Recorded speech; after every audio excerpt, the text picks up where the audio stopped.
Et coucou, c'est Sandeline, comment ça va aujourd'hui?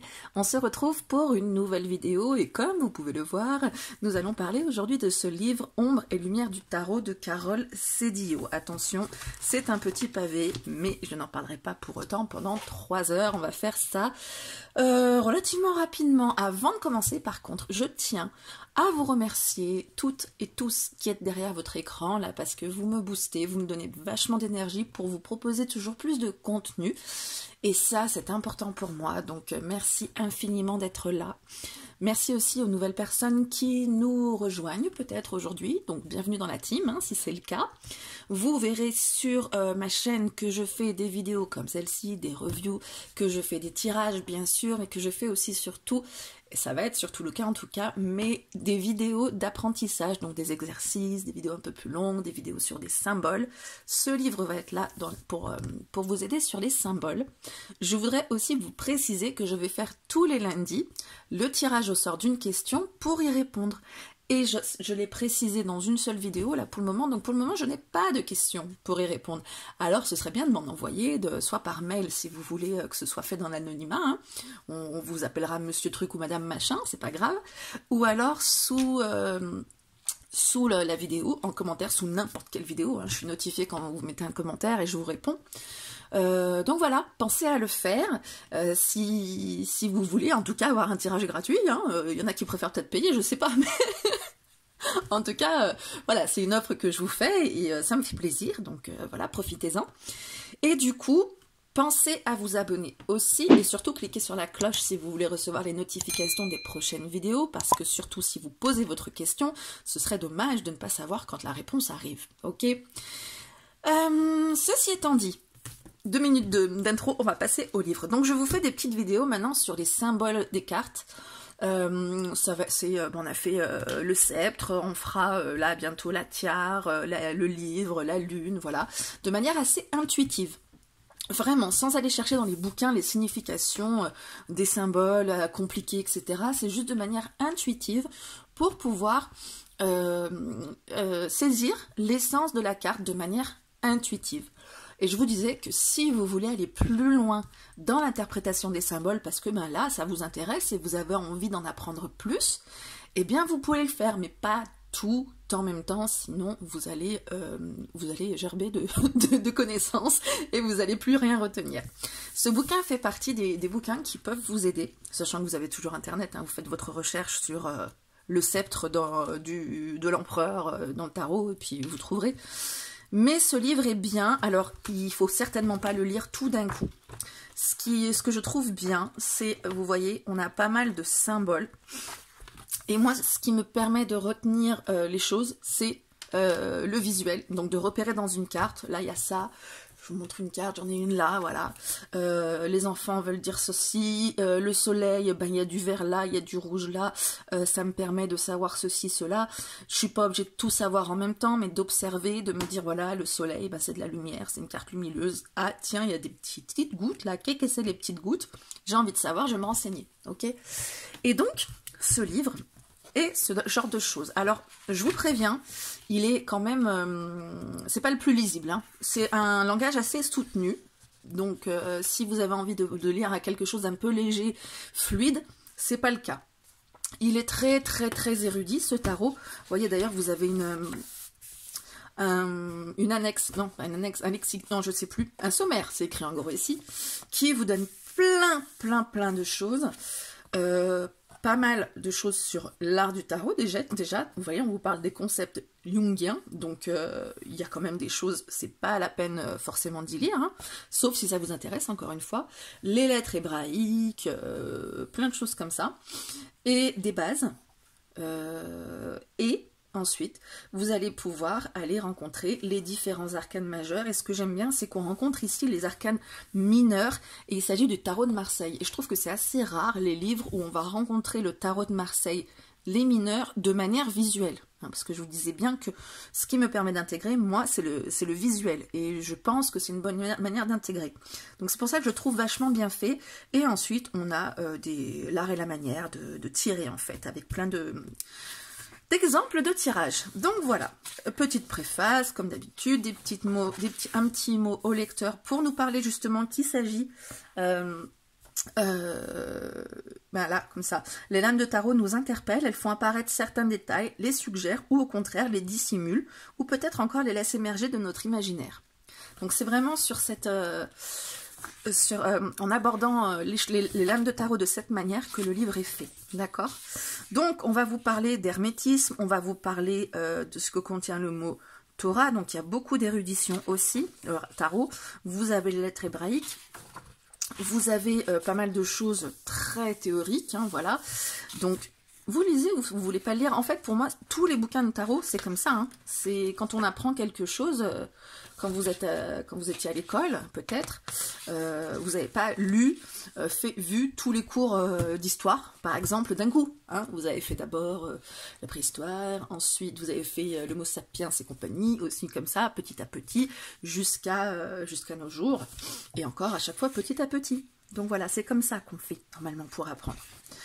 Donc voilà, se projeter, entrer dans l'image, etc. Un lexique de base pour que si vous n'êtes pas familiarisé avec les termes du tarot, vous les avez ici. Vous avez les représentations des couleurs.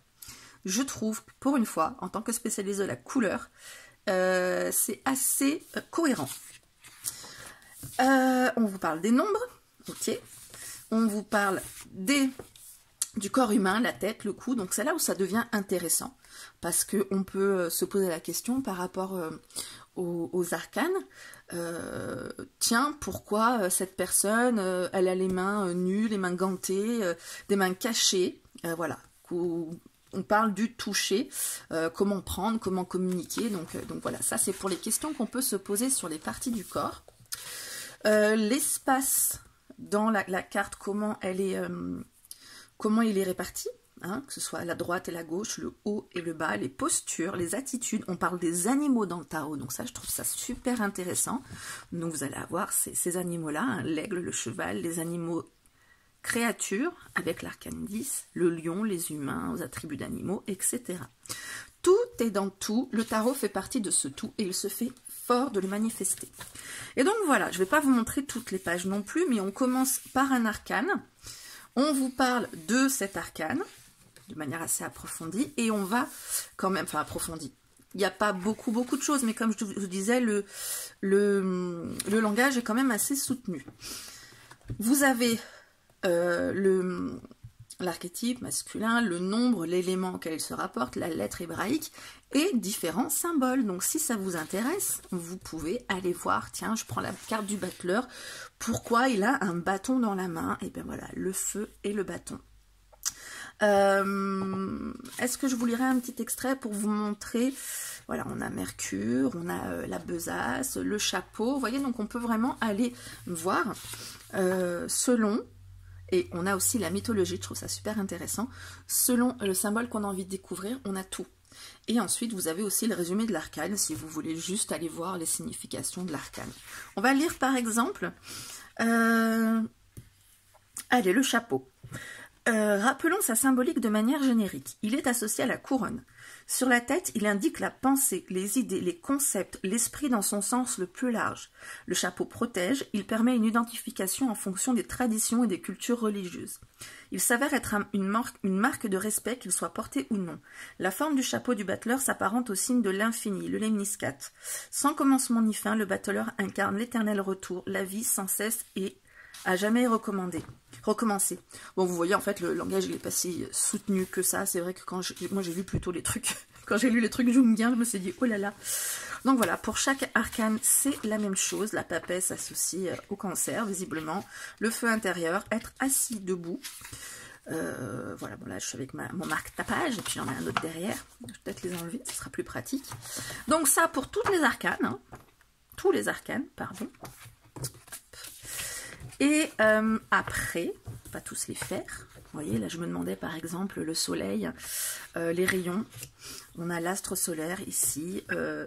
Alors, voyez, ça peut rentrer vraiment dans les détails. Hein. De ce disque incandescent se projettent 75 rayons de formes différentes. Si ce nombre 75 peut se décliner de multiples façons, retenons celle-ci. Le chariot 7 en relation avec le pape 5. Cette association est une formidable avancée de la connaissance. Grâce à elle, le monde naît à sa lumière. 59 de ces rayons sont figurés sous l'aspect... Bon, vous voyez, on peut rentrer dans les détails aussi. C'est chiant, les détails. Mais pour vous dire, si ça vous intéresse, vous pouvez y aller. Ok. Et là, hop, on arrive aux arcanes mineurs. Et c'est ça que je trouve chouette. On vous parle des éléments, des nombres, du décor. Parce que mine de rien, on a l'impression que toutes les cartes se ressemblent. Mais non. Vous avez ici les figures, les généralités des éléments du lexique.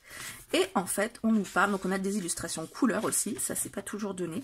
On vous parle du denier et ensuite on va vous parler de tout ce qui va être illustration qui fait qu'on peut retenir les significations du tarot de Marseille. Hein, parce que quand on a ici des petites fleurs qui sont toutes identiques avec les petites feuilles, ici on a ce truc là, enfin c'est pas un lemniscate parce qu'il n'est pas complètement, il se relie pas complètement, mais voilà, les fleurs sont plutôt comme ceci, plutôt comme cela. Là, elles sont plus grosses, là, elles sont plus petites, elles sont rouges, elles sont bleues, elles sont jaunes. Qu'est-ce que ça veut dire? Voilà, tout ça, c'est des éléments, c'est ce que je trouve bien, c'est qu'on a des éléments visuels qui nous permettent de retenir les choses. Et pour le tarot de Marseille, ben, c'est pas donné parce que le tarot de Marseille est quand même assez compliqué si on vous donne pas les éléments pour le comprendre. Effectivement. Voilà, on pourrait... Qu'est-ce que j'avais vu aussi une fois sur une épée qui était fendue? Non, c'est les bâtons. Enfin bref, vous verrez plein de choses, les coupes. Si ça vous intéresse, en tout cas, c'est toujours pareil. Alors, à la fin, vous avez l'art du tarot et la manière. Donc, comment mettre en pratique tout ça. Donc, ça, c'est quelque chose que vous pouvez faire avec Tarot de Marseille ou pas. Hein. On vous parle du tarot et du temps. On vous parle de l'astrologie. On vous parle de la formulation de la question, de respecter le tarot, attention. Du tirage, de ce qu'il faut décider avant tout tirage. Alors, voilà. Le propos de cet ouvrage n'étant pas spécifiquement l'exploitation des tirages, nous nous sommes limités à l'interprétation de quelques-uns que nous vous proposons dans les pages suivantes. Alors, voilà, le tirage en croix. On vous met des exemples pour calculer. Et le tirage du losange, le tirage, je vous montre les autres, en éventail. On a la coupe, méthode numéro 1, méthode numéro 2. On n'est pas sur des calculs, là, il me semble. Hein. Le tirage en éventail, exemple de questions qu'on peut poser, d'accord, les interprétations, donc c'est bien aussi, c'est qu'on a les exemples, tirage de l'étoile, tirage du portrait, alors ça, il faudrait que je le fasse parce que ça, ça me pose vraiment question, tirage de l'arbre, les grands-parents, les parents, le réservoir karmique, le tirage de la flèche, le tirage karmique, et voilou. Donc, voilà. C'est un livre assez conséquent. J'ai pas l'habitude de conseiller des livres. On a une sacrée bibliographie d'ailleurs. J'ai pas l'habitude de conseiller des livres hyper techniques, hyper gros. Mais celui-là, je vous le conseille parce qu'il permet d'aller au fond du visuel, de la symbolique. Et selon moi, c'est la meilleure manière d'apprendre, de repérer les éléments visuels. Parce que quand on tire les cartes, au moins, on a l'anti-sèche devant les yeux. On sait qu'on a telle image, qu'on a, voilà, on a des cheveux bleus, tiens, ça veut dire ça. On a un pantalon rouge, ça veut dire ça. Là, on a des petits trucs, on se passe des lunes, des poches, des machins. Ah, tiens, ça m'intéresse, je vais aller voir ce que c'est. D'ailleurs, ça doit être noté, je pense. Voilà, les vêtements. Et voilà. Si ça nous parle, et ben, on peut se dire, ah ben voilà, je vais retenir, et la prochaine fois que je les verrai, ces petites poches, ça va me parler. Voilà, mais écoutez, on a fait quand même 14 minutes. J'aime pas quand c'est trop long parce que voilà, pour rentrer dans les détails, c'est autant acheter le bouquin et puis ça devient chiant après au bout d'un moment. Je vous l'ai montré globalement, j'espère que c'est un livre qui vous aidera si vous décidez d'opter pour lui. Hein. Moi, je vous présente des trucs, mais j'ai aucune action, rien du tout, aucun partenariat, donc je vous présente vraiment ce qui fait sens pour moi. Il est à 29,95 aussi, c'est peut-être sympa de le dire aussi, parce que bon, il y a des bouquins qui sont aussi gros et qui sont chers. Celui-là, ça va, je trouve. Voilà, ben écoutez, vous me direz si c'est quelque chose qui pourrait vous tenter ou si c'est vraiment trop compliqué d'après vous. Je vous conseillerais probablement bientôt des lectures pour débuter qui peuvent être faciles, des tarots qui peuvent être faciles. Je vais aussi vous faire une review sur La Voix du tarot de Jodorowsky parce que je voudrais la démystifier, ce livre qui est ma Bible, qui était le premier livre que j'ai acheté, comme quoi on peut apprendre avec lui. Je vous laisse, je vous fais plein de bisous. Je vous rappelle de vous abonner si ce n'est pas fait, hein, pensez-y. Et je vous dis à très bientôt. Ciao!